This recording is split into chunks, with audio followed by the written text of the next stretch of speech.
يتخذ ولدا ولم يكن له شريك في الملك ولم يكن له ولي من الذل وكبره تكبيرا. الله أكبر كبيرا. الحمد لله كثيرا. سبحان الله بكرة وأصيلا. فأعوذ بالله السميع العليم من الشيطان الرجيم. بسم الله الرحمن الرحيم. شرع لكم من الدين ما وصى به نوحا والذي أوحينا إليك وما وصينا به إبراهيم وموسى وعيسى أن أقيموا الدين ولا تتفرقوا فيه. صدق الله العظيم. حمد و ستائش اللہ رب العالمین کے لیے ہے. ہم سب اللہ کی بڑائی و بزرگی بیان کرتے ہیں.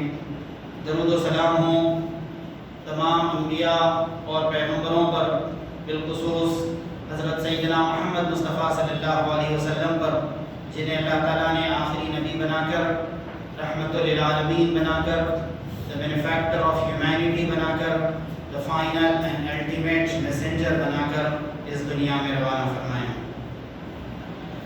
سامعین محترم، 25ویں پارے میں سورہ شورا واقع ہے.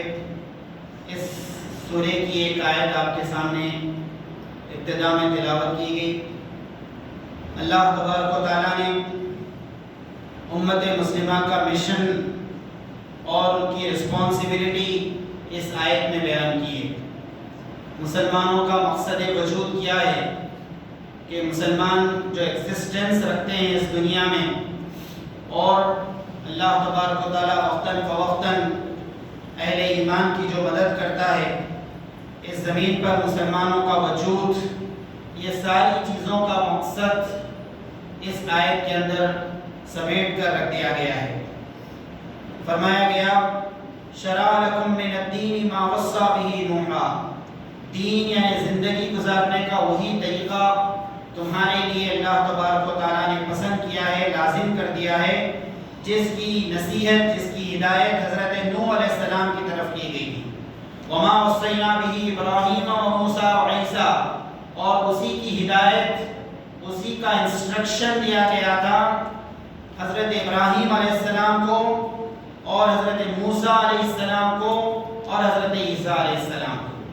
4 بڑے پیغمبروں کا ریفرنس دیا اللہ تبارک و تعالیٰ نے اس آیت میں، اور اس کے بعد فرمایا گیا کہ وہ کیا حکم تھا، وہ کیا آرڈر تھا، وہ کیا انسٹرکشنز تھے، زندگی گزارنے کا وہ کون سا طریقہ تھا، وہ کیا ذمہ داری اور رسپانسبلٹی تھی جو اللہ تعالیٰ نے ہر دور میں ان پیغمبروں کو اور ان کے طفیل میں ان کے ریفرنس سے مسلمانوں کو دی تھی. ان اقیموا الدین ولا تتفرقوا فیہ، یہ ذمہ داری دی گئی تھی کہ اس دین کو قائم کریں اور تفریقے میں نہ پڑیں. اللہ کے اس دین کو قائم کریں اور تفریقے میں نہ پڑیں. تو علماء نے، مفسرین نے اس آیت کی تفسیر میں یہ بات بیان کی کہ اقامت دین یا اسٹیبلشمنٹ آف دین، اسٹیبلشمنٹ آف اسلام، یہ فرض ہے مسلمانوں پر، ٹھیک اسی طرح جس طرح نماز ان پر فرض کی گئی، جس طرح روزہ ان پر فرض کیا گیا، جس طرح زکوٰۃ صاحب نصاب لوگوں پر فرض کی گئی، جس طرح حج صاحب استطاعت لوگوں پر فرض کیا گیا، اسی طرح اقامت دین کو امت مسلمہ پر فرض قرار دیا گیا، لازم قرار دیا.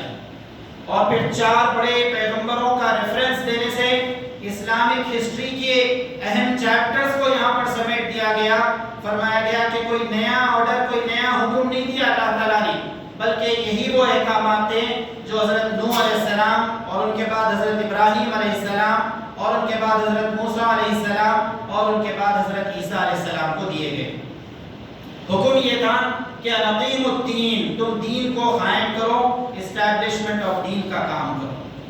یہ اسٹیبلشمنٹ آف دین یا اقامت دین کیا ہے؟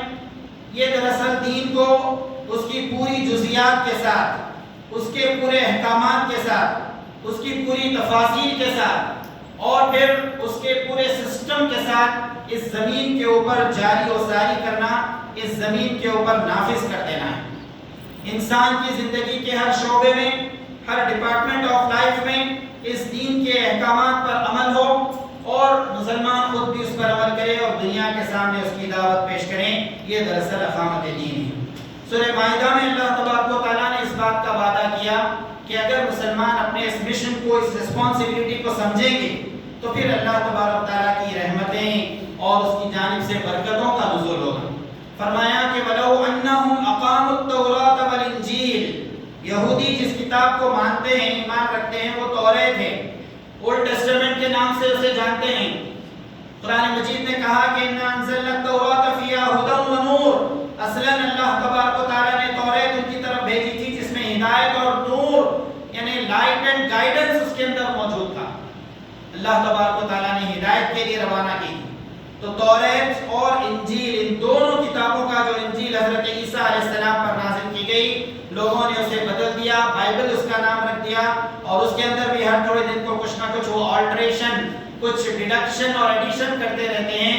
اللہ تبارک و تعالیٰ نے ان دونوں کتابوں کا ریفرنس دے کر فرمایا وَلَوْ أَنَّهُمْ أَقَامُوا التَّوْرَاةَ وَالْإِنْجِيلَ، اگر یہ توریت پر عمل کرتے، اسے قائم کرتے، اس کے احکامات کو جاری و ساری کرتے، اس کے مطابق اپنی زندگی کا سسٹم بناتے، اور یہ عیسائی انجیل جس کا وہ نام لیتے ہیں، اگر اس کے مطابق وہ اپنی زندگی کو گزارتے اور سسٹم بناتے دنیا کا، وَمَا أُنزِلَ إِلَيْهِم مِّن رَّبِّهِمْ، اور وہ سارے احکامات جو اللہ نے ان پر نازل کیے ہیں، اگر وہ ایسا کرتے، دیکھیے کنڈیشنل بات بیان کی گئی۔ قرآن مجید نے اقاموا التوراۃ والانجیل وما انزل الیہم من ربہم، یہ شرط لگائی ان لوگوں پر کہ اگر توریت اور انجیل کے اندر اولڈ ٹیسٹمنٹ اور نیو ٹیسٹمنٹ جسے انہوں نے بنا لیا ہے، اگر اس کے احکامات پر وہ عمل کرتے، اس کے مطابق اپنی سوسائٹی بناتے، اس کے مطابق اپنے ملک کے احکامات کو چلاتے، اس کے مطابق اپنی زندگیوں کو ڈھال لیتے، اس اسٹرکچر میں اپنے آپ کو فٹ کر لیتے، اس سسٹم کا اپنے آپ کو پارٹ بنا لیتے جس کا انہیں حکم دیا گیا وما انزل الیہم من ربہم، تو کیا ہوتا اس کے نتیجے میں؟ وعدہ کیا اللہ تبارک و تعالیٰ نے لَأَكَلُوا مِن فَوْقِهِمْ، آسمان سے ان کے لیے رزق نازل ہوتا، وَمِن تَحْتِ أَرْجُلِهِمْ، زمین ان کے لیے رزق برساتی، رزق اگلتی، زمین قدموں کے نیچے سے، ان کے زمین میں سے ان کے بے شمار قسم کی نعمتیں اور فائدے انہیں حاصل ہوتے۔ منہم امت مقتصدہ وکثیر منہم ساء ما یعملون، اللہ تعالیٰ فرماتے ہیں لیکن ان کی ایک بڑی تعداد، وکثیر منہم، ان کی ایک بڑی تعداد نہایت ہی برے اعمال کے اندر مبتلا ہو گئی، اس مشن کو، زندگی کے اس مقصد کو، اس ایم آف لائف اور پرپس آف لائف کو جس کا اللہ تبارک و تعالیٰ نے حکم دیا تھا، اس کو انہوں نے بھلا دیا۔ اس کے نتیجے میں اللہ تعالیٰ نے ضربت علیہم الذلۃ والمسکنہ، ان یہودیوں اور عیسائیوں کا جہاں پر بھی ذکر کیا، فرمایا کہ اللہ تعالیٰ نے ان کے اوپر ذلت اور رسوائی مسلط کر دی، ان کے اوپر ذلت اور رسوائی مسلط کر دی۔ امامت اور قیادت یعنی دنیا کی لیڈرشپ کی جو پوزیشن انہیں عطا کی گئی تھی، اس کو ہٹا دیا گیا، اس زمین میں عزت اور ریسپیکٹ انہیں باقی نہیں رہا، اور اللہ تبارک و تعالیٰ نے ضربت علیہم الذلۃ والمسکنۃ وباءوا بغضب من اللہ، اللہ کا غضب ان پر نازل ہوا اور پھر عبرت کا نشان وہ بنا کر رکھ دیے۔ سورہ بقرہ میں اس اقامت دین کو بہت آسان انداز سے ایکسپلین کیا گیا اور فرمایا گیا یا ایھا الذین آمنوا ادخلوا فی السلم کافہ، اے مسلمانوں اسلام کے اندر پورے کے پورے داخل ہو جاؤ۔ اقامت دین کو سمجھنے کے لیے سب سے زیادہ جو آیت مددگار ہے وہ یہ آیت ہے سورہ بقرہ کی، ادخلوا فی السلم کافہ، تم اسلام کے اندر پورے کے پورے داخل ہو جاؤ، ایبسولوٹ مسلم بنو، فل ٹائم مسلمان بنو۔ اور پھر یہ کہ پارشل اسلام میں داخل ہونا، زندگی کے کچھ حصوں کے اندر کچھ ایسپیکٹس آف لائف میں اسلام کو ماننا اور باقی میں اس پر عمل نہیں کرنا، یہ دراصل منافقت ہے، ہائپوکریسی ہے، اس سے بچنے کا حکم دیا گیا۔ فرمایا گیا کہ ادخلوا فی السلم کافہ، تم پورے کے پورے اسلام کے اندر داخل ہو۔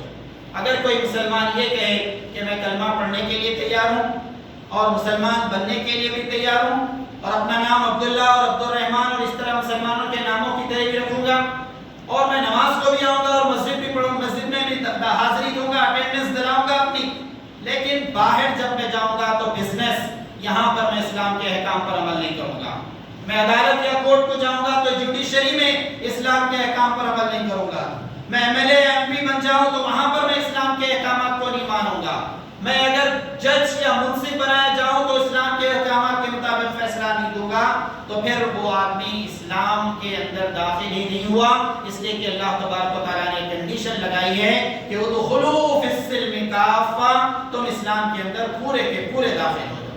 جب ہم کہتے ہیں کہ پورے کے پورے داخل ہو جانا تو یہ زندگی کے جو اہم شعبے ہیں اس کے اندر اپنے آپ کو مسلمان بنا لینا ہے۔ سب سے پہلی چیز اس میں ہے کہ آدمی کی فکر اور آئیڈیالوجی یہ اسلام کے مطابق ہو جائے. اس کے بعد اس کا عقیدہ اور خیال، basic faith and fundamental belief, اس کے ایمانیات، اس کے اعتقادات یہ اسلام کے مطابق ہو جائے. اس کے بعد اس کا مذہب اور ریلیجن یہ اسلام کے مطابق ہو جائے. لوگوں نے غلطی سے اسلام کو ایک ریلیجن کے معنوں میں لیا ہے، دین کو انہوں نے مذہب کے معنوں میں لیا ہے، حالانکہ ان دونوں کے درمیان بہت بڑا ڈفرنس پایا جاتا ہے. دین جب ہم کہتے ہیں تو وہ وے آف لائف ہے، وہ سسٹم آف لائف ہے، وہ زندگی گزارنے کا پورا طریقہ ہے.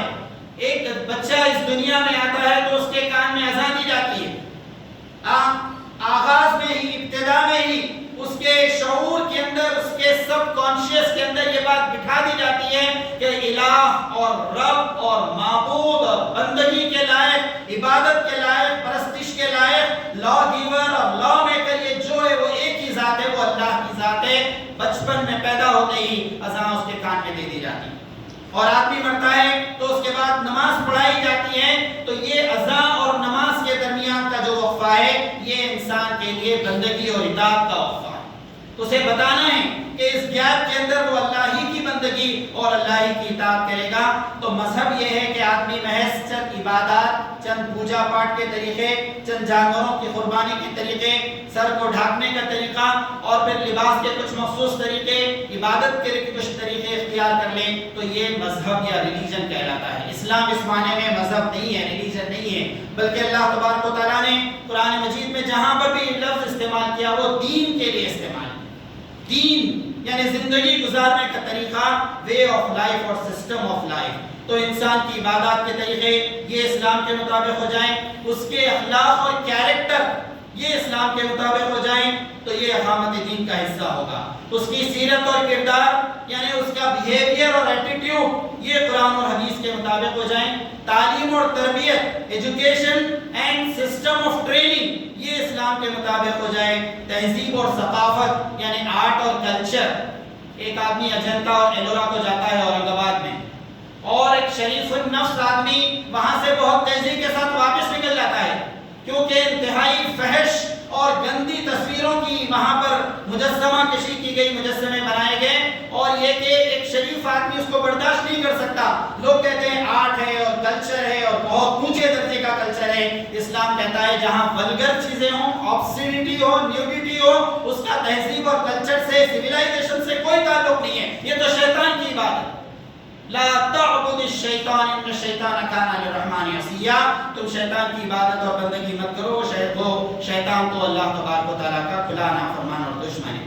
تو فرمایا گیا کہ آرٹ اور کلچر یہ اسلام کے مطابق ہو جائے، اسلام کے اکارڈنس میں آ جائے. اس کے بعد تمدن اور معاشرت یعنی انسان کا سوشل سسٹم، ماں باپ کے ساتھ، بھائی بہنوں کے ساتھ، رشتہ داروں کے ساتھ، نیبرز بڑے پڑوسیوں کے ساتھ، اس کے اپنے امپلائیز کے ساتھ، اس کے اپنے امپلائر کے ساتھ، یہ جو تعلقات ہیں، یہ ٹرمز ہیں، اس کے بیہیویئر ہے، یہ اسلام کے مطابق ہو جائے. اس کا سوشل سسٹم، اس کے بعد اس کی معیشت یا اکنامی یہ اسلام کے مطابق ہو جائے. کسی صاحب کو یہ کہتے ہوئے سنا گیا کہ جناب آپ کو رشوت دینا ہے تو ذرا جلدی لائیے، اس لیے کہ جمعہ پڑھنے کے لیے مکہ مسجد جانا ہے. تو جمعہ مکہ مسجد میں چل رہی ہے اور 2-4 سال میں ایک آدھ عمرہ بھی ہو جا رہا ہے، لیکن رشوت اپنی جگہ چل رہی ہے، حرام آمدنی اپنی جگہ برقرار ہے، ناجائز طریقوں سے جائیدادوں پر، پراپرٹیز پر قبضے بھی چل رہے ہیں، وراثت میں بہنوں کا حصہ بھی نہیں دیا جا رہا ہے، اور ناجائز طریقوں سے اپنے مال اور بینک بیلنس میں اضافہ کیا جا رہا ہے، اور اس کے بعد مسجد میں بھی پہلی صف میں حاضر ہو رہے ہیں. تو پھر ایسے آدمی کے بارے میں کہا گیا کہ وہ نفاق کے اندر، ہائپوکریسی کے اندر مبتلا ہے، اور مذبذبین بین ذلک لا الہ ہؤلاء ولا الہ ہؤلاء. قرآن مجید نے کہا کہ اسلام اور کفر کے درمیان ڈولتے رہتے ہیں، مذبذب رہتے ہیں، کنفیوز رہتے ہیں، کبھی دین کی طرف آتے ہیں، کبھی کفر کی طرف جاتے ہیں، اور اسی حالت میں ان کا خاتمہ ہو جاتا ہے. استغفر لهم او لا تستغفر لهم ان تستغفر لهم 70 مرة فلن يغفر الله لهم. اے نبی صلی اللہ علیہ وسلم، ان منافقین کے لیے ایک بار نہیں 70 مرتبہ آپ استغفار کریں گے، گناہوں کی معافی کے لیے دعا کریں گے، لن يغفر الله لهم، اللہ تعالیٰ ان کی مغفرت نہیں کرنے والا. اس کو بہت آسان مثال سے سمجھیے. نبی کریم صلی اللہ علیہ وسلم کی خدمت میں 2 لوگ آئے. ایک صاحب بظاہر مسلمان تھے، نام مسلمانوں کی طرح تھا لیکن دل سے منافق تھے، اور دوسرا یہودی تھا. ان دونوں کے درمیان کسی معاملے میں کانفلکٹ تھا، جھگڑا تھا، دونوں نے اپنا اپنا معاملہ نبی کریم صلی اللہ علیہ وسلم کی خدمت میں پیش کیا، آپ نے غور سے اسے سنا اور ڈیسیشن آپ نے یہ دیا ان پورے وٹنسز کے بعد، ان پورے شواہد کے بعد کہ یہودی حق پر ہے، اور جو صاحب بظاہر مسلمان نظر آتے ہیں اصلاً وہ منافق تھے، وہ جو ہے غلط کام کر رہے ہیں، اور یہودی کے فیور میں نبی کریم صلی اللہ علیہ وسلم نے فیصلہ دے دیا، ڈیسیشن دے دی، نکلے نبی کریم صلی اللہ علیہ وسلم کی محفل سے نکل گئے۔ یہودی بہت خوش تھا کہ میں مسلمانوں کے نبی، مسلمانوں کے پیغمبر کے پاس گیا، محمد صلی اللہ علیہ وسلم کے پاس گیا اور انہوں نے میرے حق میں فیصلہ دیا۔ یہودی بہت خوش تھا، لیکن جو صاحب تھے ان کے ساتھ وہ اس سے خوش نہیں تھے۔ انہوں نے کہا کہ چلو اس فیصلے کو، اس ڈیسیشن کو ریکنفرم کرتے ہیں حضرت عمر بن خطاب کے پاس، اس لیے کہ وہ بہت زبردست فیصلہ لیتے ہیں، حضرت عمر رضی اللہ تعالیٰ۔ یہ دونوں وہاں پر گئے حضرت عمر بن خطاب رضی اللہ تعالیٰ کے پاس، اور اس کے بعد جا کر پورا معاملہ ان کے سامنے رکھا گیا۔ یہودی نے کہا حضرت عمر رضی اللہ تعالیٰ سے کہ آپ کے سامنے یہ پورا مقدمہ لانے سے پہلے، یہ پورا کیس آپ کے پاس لانے سے پہلے ہم لوگ نبی کریم صلی اللہ علیہ وسلم کے پاس گئے تھے، اور آپ نے پورا فیصلہ سنا، آپ نے پورا معاملہ سنا اور ڈیسیشن میرے حق میں دیا، لیکن یہ صاحب ماننے کے لیے تیار نہیں۔ تو آپ نے ریکنفرم کیا، جو صاحب آئے تھے اس یہودی کے ساتھ، پوچھا کہ کیا واقعی ایسا معاملہ پیش آیا؟ تم اپنے آپ کو مسلمان بھی کہتے ہو اور نبی کے فیصلے کو نہیں مانتے ہو، آپ کے ڈیسیشن کو تم ایکسپٹ نہیں کرتے ہو۔ کہا کہ ہاں ایسا معاملہ تو پیش آیا، ہم اس سے پہلے گئے تھے نبی کریم صلی اللہ علیہ وسلم کے پاس، لیکن میرا دل مطمئن نہیں ہے، اس لیے آپ کے پاس پھر سے اس فیصلے کے لیے آئے۔ تو فرمایا تمہارا ایک ہی فیصلہ ہے، تمہارے بارے میں ایک ہی ڈیسیشن زیادہ بہتر ہے، موسٹ اپروپریٹ ہے۔ اپنے گھر کے اندر گئے، وہاں سے تلوار لائی اور اس آدمی کی گردن پہ مارا۔ یہودی نے پوچھا کہ آپ نے یہ کیا معاملہ کیا؟ اور پھر کچھ دن کے بعد یہ معاملہ نبی کریم صلی اللہ علیہ وسلم کی خدمت میں حاصل ہوا۔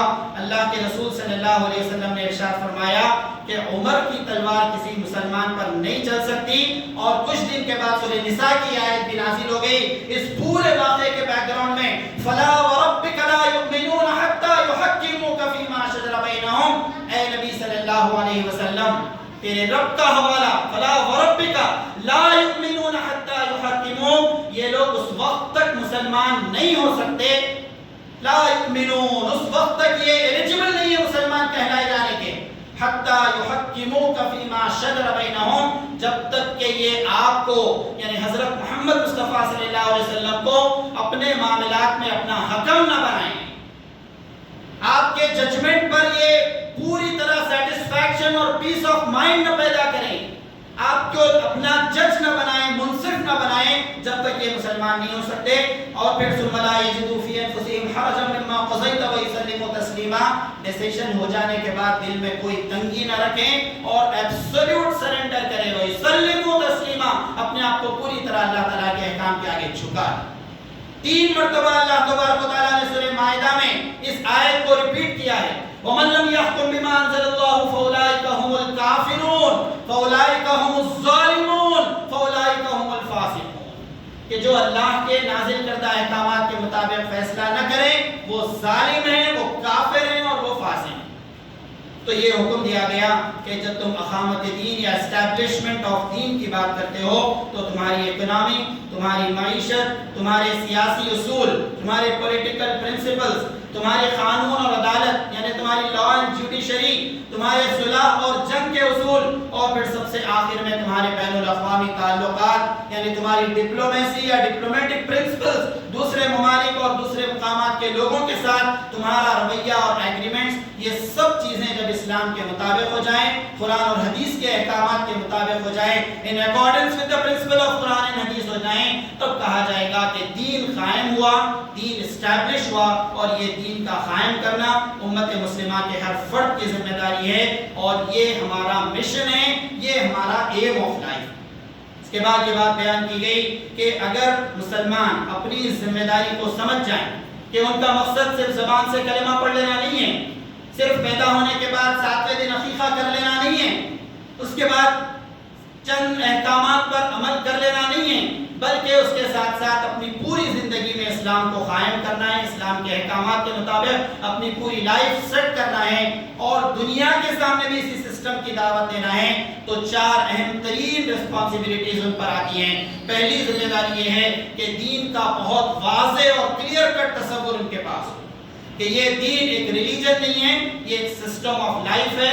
پیدا ہونے سے لے کر مرنے تک، صبح نیند سے بیدار ہونے سے لے کر رات میں بستر پر جانے تک، دنیا میں پائے جانے والے ہر قسم کے انسانوں کے ساتھ رویہ اور بیہیویئر، انسان کے معاملات، انسان کی پوری زندگی، اس کے بارے میں اسلام احکامات دیتا ہے۔ یہ ایک پورا کوڈ آف لائف ہے، یہ تصور، یہ کلیئر کٹ کانسیپٹ اپنے اندر پیدا کریں۔ دوسرا یہ کانسیپٹ ان کے اندر آنا ضروری ہے کہ اگر ہم چاہتے ہیں کہ زمین پر اللہ کا دین قائم ہو، اسٹیبلشمنٹ آف دین کا کام ہو، تو اس کے لیے اجتماعی جدوجہد ضروری ہے، کلیکٹیو اسٹرگل ضروری ہے۔ دیکھیے اسلام میں انڈیویجول لائف گزارنے کا کوئی تصور نہیں۔ اطیعوا اللہ و اطیعوا الرسول و اولی الامر منکم، حکم دیا گیا اللہ کی اطاعت کرو، اس کے رسول کی اطاعت کرو اور تمہارے اپنے امیر کی اطاعت۔ آمرکم بخمس، تمہیں 5 باتوں کا حکم دیا گیا دیتا ہوں، ان 5 باتوں میں فرمایا کہ میں تمہیں جماعت کا حکم دیتا ہوں۔ تو ضروری ہے کہ انسان کلیکٹیو جدوجہد کرے اور یہی ہم کو سکھایا گیا۔ نماز کے بارے میں فرمایا گیا وَارْكَعُوا مَعَ الرَّاكِعِينَ، جھکنے والوں کے ساتھ جھک جاؤ، رکوع کرنے والوں کے ساتھ رکوع کرو۔ 27 گنا زیادہ اجر دیا جائے گا اگر تم گھر میں نماز پڑھنے کے بجائے مسجد میں حاضر ہوگے اور سب لوگوں کے ساتھ رکوع اور سجدہ کرو۔ زکوٰۃ کا سسٹم ہمارا اجتماعی ہے۔ حج اس وقت تک نہیں ہو سکتا جب تک کہ کوئی امیر نہ ہو، جہاد اس وقت تک نہیں ہو سکتا جب تک کہ اس کا کوئی امیر نہ ہو۔ تو اسلام کا جو سسٹم ہے وہ کلیکٹیو سسٹم ہے۔ مسلمانوں کی ذمہ داری ہے کہ وہ اجتماعیت بنائیں، وہ جماعت سے وابستہ ہوں، وہ اپنے آپ میں کسی کو سب سے بہتر علم اور بہتر جسم رکھنے والوں کو وہ اپنا امیر منتخب کریں۔ تیسری چیز وہ اتحاد ملت اپنے اندر پیدا کریں، چھوٹی چھوٹی معاملات کے درمیان اور معمولی سی باتوں پر ان کی مسجدیں الگ نہ ہوں۔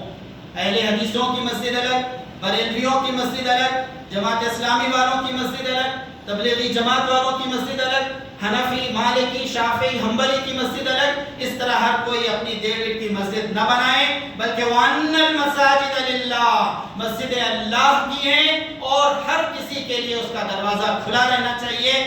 مسلک کی بنیاد پر، چھوٹی چھوٹی باتوں کی بنیاد پر ان کے درمیان اختلاف نہ ہو۔